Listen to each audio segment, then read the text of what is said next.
stories today. Now, the case against Francis Mudaura at the International Criminal Court has collapsed after the ICC prosecutor Fatou Bensouda admitted she doesn't have enough evidence to successfully prosecute him. Bensouda has asked the court to drop the charges against Mudaura, causing the presiding judge, Kuniko Ozako, to issue a stern warning that there will also be a serious impact on the case against President-elect Uhuru Muigai Kenyatta. Uhuru's defense immediately moved in to ask that Uhuru's request to have his case moved back to stage 1 of confirmation of charges be urgently granted. This is by far the biggest blow to the prosecutor's case, as KTN's Noor Cheno now reports. The status conference took a sudden jolting turn when the ICC prosecutor Fatou Bensouda asked the court to drop charges against Mudaura. I have determined that on the state of the evidence available to us now, we have no choice but to withdraw the charges against Mr. Mudaura. As we have explained in our filing today, it is our view that the prosecution has the discretion to withdraw the charges upon notification of the reasons for doing so to the trial chamber. Although at trial stages of the proceedings, Madam President, we assessed the evidence as sufficient, we no longer do so today, and no longer believe that there is sufficient evidence to prove the charges against Mr. Mudaura beyond reasonable doubt. For the first time since the cases began, Mudaura betrayed a quick smile which he speedily wiped off as Bensouda laid bare her frustrations with the Mudaura case. Witnesses who may have been able to provide evidence concerning Mr. Mudaura's role in the events of 2007 and 2008 have either been killed or have died since those events, and other witnesses refuse to speak with the prosecution. In addition, Madam President, despite assurances of cooperation with the court, the government of Kenya has provided only limited assistance to the prosecution, and they have failed to provide the prosecution with access to witnesses or documents that may shed light on Mr. Mudaura's case. The immediate reaction of the presiding judge was to demand from Bensouda reasons for her decision to let the case against Mudaura come this far, knowing she did not have enough evidence, and to warn Bensouda that there would be serious consequences on the case against Uhuru Kenyatta, who was accused together with Mudaura of allegedly planning or financing the Mungiki to carry out attacks on post-election violence victims. Uhuru's defense immediately picked the cue to push the demands for the case to be sent back to the pre-trial stage. The Kenyatta case has been put into this court on a series of allegations and charges that at the time we said were fundamentally flawed. Mudaura's lawyer wanted his client to be set free immediately. Your Honours, simply today, without saying more, dismiss the case against Ambassador Mudaura. That will allow Ambassador Mudaura, who's 66 years of age, to go back home and actually... Calm environment days after the conclusions of the general elections, with the political climate easing out normalcy, a number of businesses are benchmarking the expected good returns to democratic maturity witnessed in the concluded elections, while placing hopes on the incoming government. The business during the election was low. It was a bit of a catastrophe because we expected to be closed only on Monday, the day of the election, the public holiday. But because of the fears of the election, fears of rioting and so on, especially in town, we had to close down also on Tuesday and Wednesday. After election hiyo tukadhani kutakuwa bado ile poa hivi, but sasa tukakaa tukangoja, hakuna watu wanakaa, So for that 1 week, tunasema lose. A number of businesses had before the election cut down on their investment and stocks as tension built towards the polls. This was based on fears of a repeat poll violence like it was witnessed in the 2007-2008 elections. With the elections done with, the business community are now hoping that the new government will keep its promises that it made to them during the election period. Wana president mpya ni poa sana. Sasa hata ndio naona pia business pia inakaa inashika kwa sababu tunataka kuona changes. Zile pia mataleta na nini. Pia sisi tuangalie pia pande ya biashara pia. Pia tusifinyiliwe sana pia na ushuru hivi. And my expectation from the government are that hopefully we can reduce the working permit fees because they've been increased as lately, few months ago. They've been increased to the double. Just a few days after IEBC announced the new government, business community in this town are now optimistic that this year will be a good year, only if the government elect will keep to its promises that it gave to Kenyans in their manifesto. Philip Keitain reporting for KTN Business Today in Nairobi County. Thanks, Philip. After several years of doubt, the Ministry of Finance is expressing confidence in raising a $1 billion sovereign bond this year. Riding on the backdrop of the recently concluded elections, Treasury says this is signal enough on Kenya's political maturity, hence the decision to raise the bond in the fourth quarter of this year. Buoyed by the calm after the just concluded general election, Treasury is optimistic the country's economy is poised for strong growth. Finance Minister Njeri Githai says the election process sends a positive message to the international community that political stability is firmly in place in Kenya and they should therefore help the country in restoring confidence. The cost of the bond is also expected to be lower than that of the syndicated loan, procured at a rate of 6.73%, including the fees and commissions on an annual basis. With this confidence now, we can confidently say that we intend to issue our sovereign bond during the second half of 2013 of this year, because of the restored confidence in our economy and institutions. The Ministry of Finance has postponed plans for its debut Eurobond, most recently in 2011, when it dropped plans to sell a $500 million one and sought $600 million in short-term loans from international banks instead. The bond is scheduled to be floated in September this year.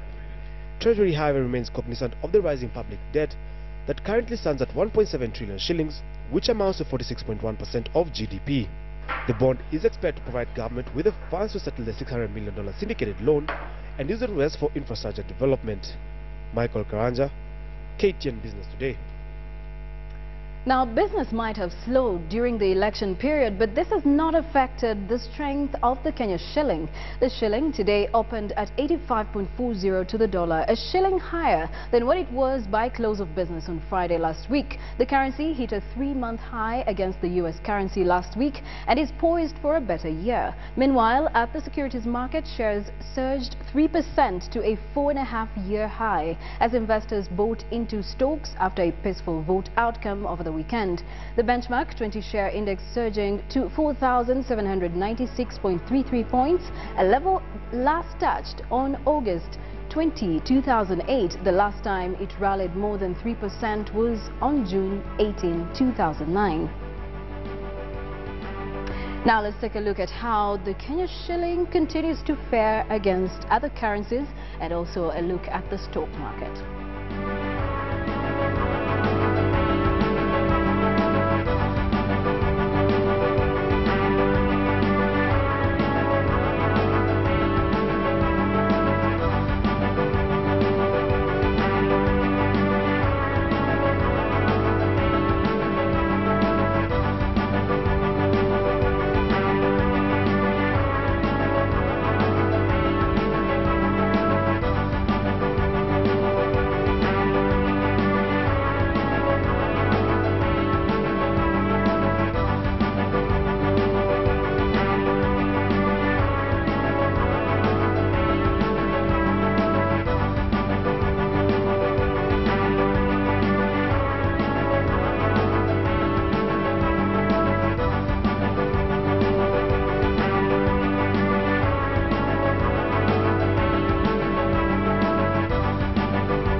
Sevens. Officials accompanying the team did not want to brawn into Collins' injury stipulations with the Kenya Rugby Union and his club Mwamba. I'm sure there will be some guys playing in Hong Kong in 2 weeks' time. A lot of guys showed potential coming through. We've got some talented youngsters. I must say that the depth is really starting. So yes, there will be guys knocking on the door for Hong Kong. The conditioning has worked quite a bit for us because when we're there, the other teams always tell us we're conditioned, they ask us what we do. So I think that's a big positive for us. We worked, our defensive shape was also pretty good on that. Into the world of cricket, youngster Ephraim Karim scored an impressive 65 runs to inspire Kenya's 6 wickets victory over Canada in a World Cricket League match played in the UAE today. Canada won the toss and elected to bat and went on to accumulate 227 runs for the loss of 8 wickets. Elijah Otieno played a big role in restricting Canada's run chase as he took 4 wickets. He bowled 10 overs. Nehemiah Otieno took 2 wickets. Gunstaker was the highest run scorer for Canada with 72. His bid for a century was stopped by Rakep Aga, who caught him leg before wicket. Razu Rehman added another 70, but they exhausted their 50 overs at 227. Openers Alex Obanda and Ephraim Karim, the son of former Kenyan captain Asif Karim, put up a 1-wicket stand of 36 before Obanda was dismissed. Incoming batsman Maurice Ouma contributed 115 runs before and Irene Kenya raced to 228 with 14 balls to spare. Kenya won by 6 wickets. Tomorrow soccer now. Gor Mahia leave for Cairo, Egypt on Wednesday for the first round CAF Confederations Cup tie against NP set for Saturday. Tusker will be home to another Egyptian side, Al Ahly, on Saturday. Al Ahly are expected in Nairobi on Wednesday. Kenyan clubs in intercontinental competitions have not avoided Egyptian opposition for years now, but the sad story is that they have not managed to pass them. Sofapaka alone have become the answer to North African opposition when they almost reached the lucrative stage of the continental competition close 2 years ago. Answer Union were Gor Mahia's ladder to the first round, and Tusker qualified to the first round after eliminating Michelle 7-2 on aggregate. They now have an opportunity to prove to Kenyans that they are the answer to the jinx suffered by other clubs in the past. That's sports. Breathe. And breathe a sigh of relief that this awful chapter in his life is closed and he can get on with his life. But the lawyer for the victims insisted that the judges should take time to consider the request so that they leave open the possibility of Muthaura being charged afresh in future. The chapter against Mr. Muthaura is not necessarily closed. The prosecutor in her submissions has referred to non-cooperation by the government of Kenya, has referred to the almost unprecedented level of interference with witnesses in this case. This does throw open the question of what would have happened if the government of Kenya had provided proper cooperation to the prosecution and the possibility that the prosecutor can bring charges against Mr. Muthaura in the future. In light of the prosecutor announcement today, it is clear that the case against Mr. Muthaura cannot proceed. Muthaura's case collapsed primarily because the critical witness number 4, who has now been dropped, said he lied about the State House planning meetings on the 17th and 26th November 2007, allegedly to plan attacks on victims. It was this witness that was key in joining Uhuru and Muthaura together in one case. But Bensouda has insisted that she still has enough evidence against Uhuru because of remaining witnesses number 11 and 12. This decision applies only to Mr. Muthaura. It does not apply to any other case. The dropping of charges against Muthaura has raised big expectations for the Uhuru defense since they were accused together. Noah Otieno, KTN Prime. Alright, let's now just get some context and provide this story, some context if you like. And I'm joined in studio by international criminal lawyer Dr. Musila. These cases are collapsing, are they not? Quite clearly, the case against Ambassador Muthaura has collapsed, meaning that the prosecutor, as she says, she does not have sufficient evidence to proceed with the case against him. And that in fact, if she had notified the judges prior, the charges against him would not have been confirmed, because the key witness who was to link Ambassador Muthaura to some of the meetings recanted their evidence, also claiming that they had been bribed. So the prosecutor thought that it would not be prudent to proceed with this kind of witness. What's the effect of that, though? We've seen Uhuru's lawyers coming very quickly and say, listen, if Muthaura's case has collapsed and indeed the prosecution says you need to drop it, they also need to have a serious impact on our case and need to go back to the confirmation of charges. What are the chances of that happening? Does it have any credibility, that particular claim? Now, the prosecutor says that the withdrawal of charges against Ambassador Muthaura does not affect the case against Honorable Uhuru. It is important to note that criminal responsibility is individual. The only reason why these individuals are being tried together is for convenience. So merely because one's case has collapsed does not mean that it follows that the other one collapses. However, it raises critical questions. The fact that two individuals who are charged together with Honorable Uhuru are off the hook.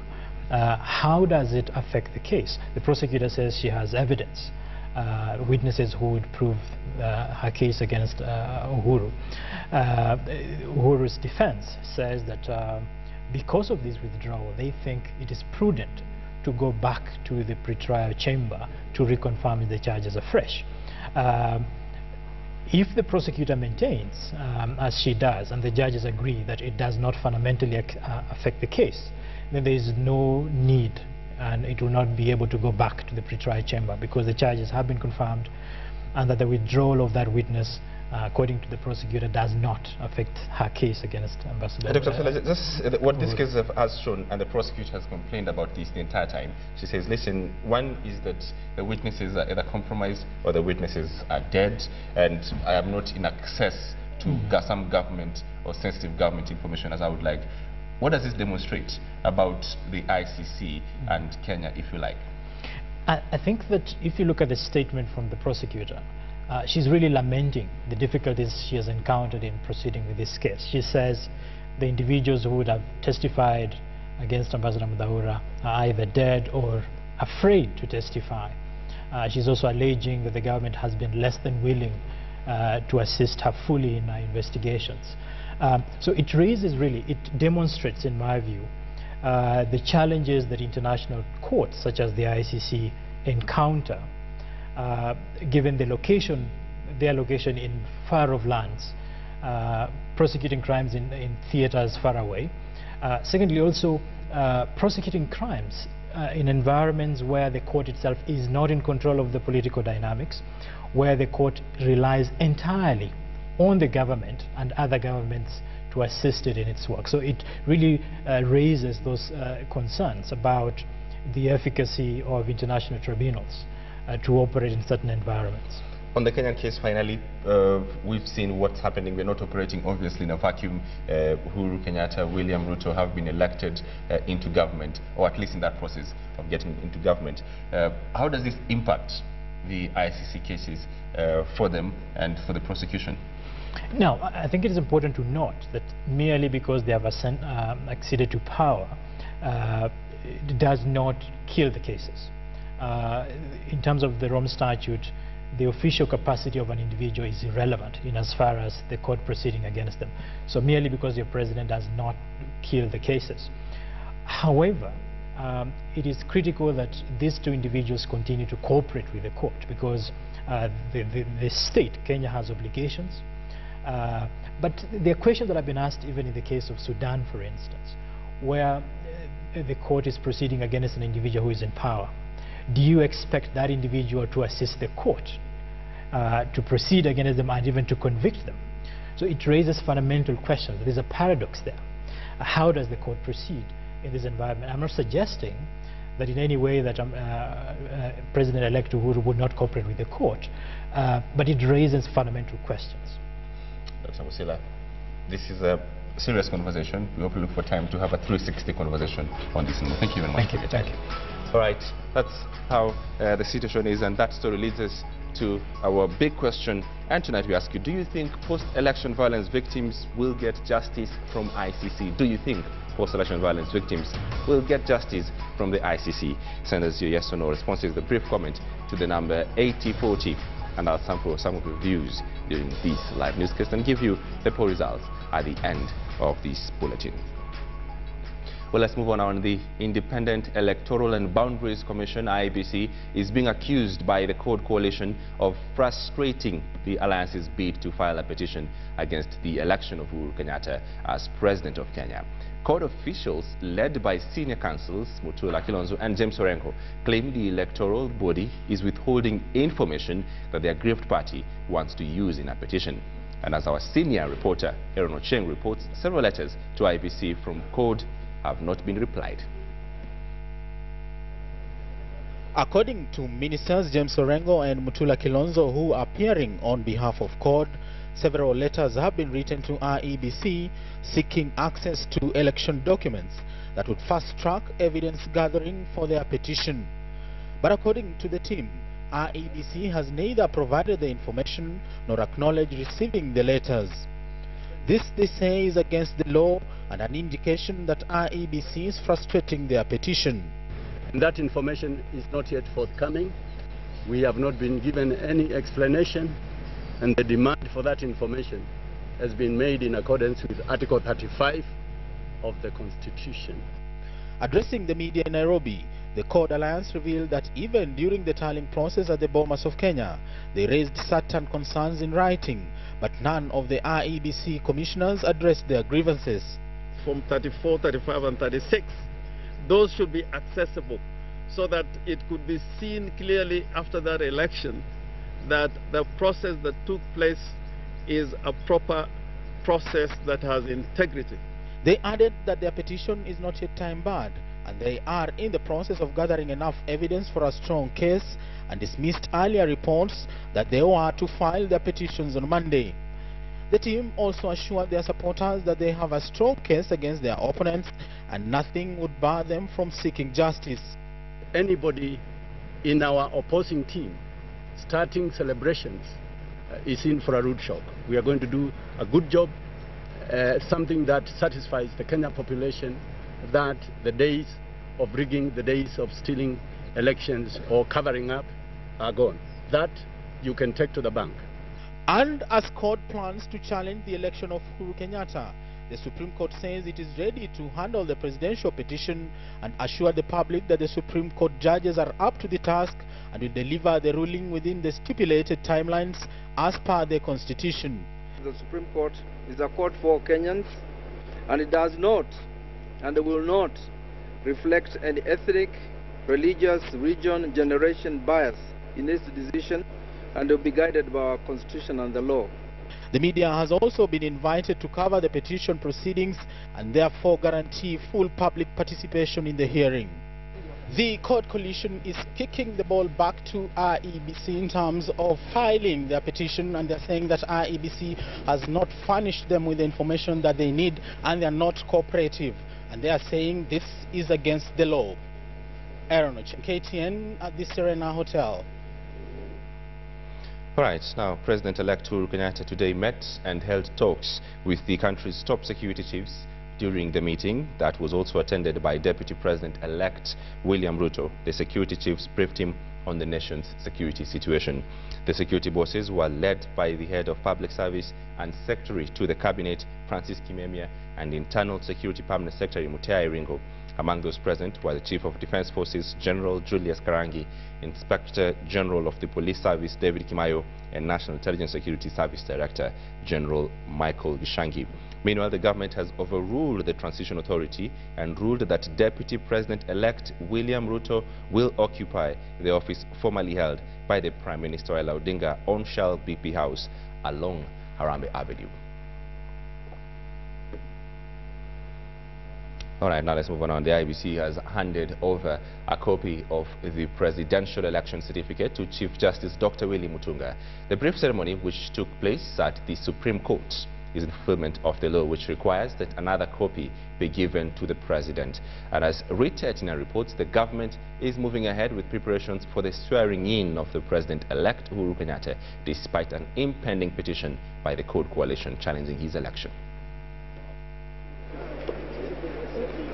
After Saturday's announcement of Uhuru Kenyatta as the winner of the presidential election, IEBC Chairman Isaac Hassan and his commissioners made their first public appearance at the Supreme Court. They were here to fulfill a requirement under the law, the handing of a copy of the certificate of results in the presidential election to Chief Justice Dr. Willy Mutunga. Under Article 138 of the Constitution of Kenya, after declaring our President-elect, I am required to serve on the Chief Justice. The law also requires that a copy of the certificate of results be presented to the President. So this morning we are starting here with the Chief Justice, and thereafter we'll go to office of the President and serve on the current sitting President. Indeed, plans for the assumption of office of the President-elect appear to be on course, despite plans by the Code Coalition to file a petition challenging Uhuru's election. The government has set the 26th of March as the date for the swearing-in of the new head of state at the Moi International Sports Center, Kasarani. And President-elect Uhuru is already receiving daily security briefings. He has also been briefed by the Committee on the Assumption of Office of the President on, among other things, the inauguration ceremony, the size of the cabinet he is expected to form, the economy, and the devolution process. Uhuru is also expected to hand in his preferred design for the presidential standard to the Committee on the Assumption of Office of the President. This is President Kibaki's standard or flag that symbolizes power. It is mounted on the President's official limousine or hoisted on top of Harambee House to indicate that the President is in his office. It is also hoisted alongside the national flag at every function the President attends. After the President-elect is sworn in, Kibaki's flag will be lowered and that of the new President will be hoisted. Rita Tinina, KTN, Nairobi. All right, when the Supreme Court ruled that the two-third gender rule shall be implemented over time, a lot of women and women's rights groups criticized the ruling, terming it retrogressive. However, it seems that women outdid themselves in the just concluded elections and managed to convince an otherwise patriarchal society to vote in 16 women into parliament through the two-third gender rule requirement was not achieved. Now, this election saw more women elected to parliament than ever in Kenya's history. This election has brought with it an indication that the country is moving in the right direction in terms of increasing the number of women in parliament. The 10th parliament had 12 women who battled it out with men for elective posts, and they include Charity Ngilu, Margaret Kamar, Martha Karua and Naomi Shaban. If you include the nominated women of the time such as Millie Odhiambo and Rachel Shebesh, the total number came to 22 women in parliament, which was about 9.8% of the August House, a small but otherwise significant number. Before we had 22 members of parliament and now we have about 16. These 16 women include Paris Tobiko, the first Maasai woman to be elected to parliament, and Mary Emase, who is the first Teso woman to be elected into parliament. These women took their chances and battled for their elective seats with their male counterparts and emerged victors. If one is to include the 47 women representatives, the number then goes to an all-time high of 63, which is about 21.7%, an improvement from the last parliament of 9.8%. We also celebrate Meshon Lishomo, who was a nominated member of parliament, and by her right, today she is an elected woman. And we are very grateful that that tag which was on education, if it was not waived, a woman like Leshoma would not be in parliament today. So we are very grateful. By law, 16 women must be nominated to the Senate seat. We are still yet to know which women will be nominated to parliament by the various parties. So in reality, the only elective post women lost out are the gubernatorial seats. We want to call upon the 47 elected women representatives. We want to call them to team up with us and we find out what is the agenda for the women, because we have a number we have not enjoyed before, which women have fought for a long time. According to the Supreme Court, the two-thirds gender rule is to be implemented over time, and this election is an indication that Kenyans are making a step in the right direction when it comes to women in politics. Take charge. Newly elected governors will be sworn in 2 weeks. This transition period is now what worries many, and civic authorities have been put on notice over corrupt activities. There are some councils where people are withdrawing money and also transferring assets. If I can use this particular moment to appeal to the whole nation and to the people of Kenya, if you know that these things have happened between August and now when we came into office, quickly write to the Transition Authority and tell us the person, the place, and we are going to take an immediate action. While the governors-elect will find their first set of assets and service functions already transferred to their counties, they will have to hit the ground running as tough task awaits them. The Transition Authority has already started working with the newly elected governors to get their offices and teams in order. The Constitution stipulates that the central government allocates at least 15% of the national budget to the county governments. Treasury has confirmed that a sum of 9.8 billion shillings will be distributed to county governments with immediate effect to cover administrative expenses. The county governments will thereafter be expected to raise revenue from, among other sources, property taxes and entertainment taxes. Ashamwilu, KTN, Nairobi.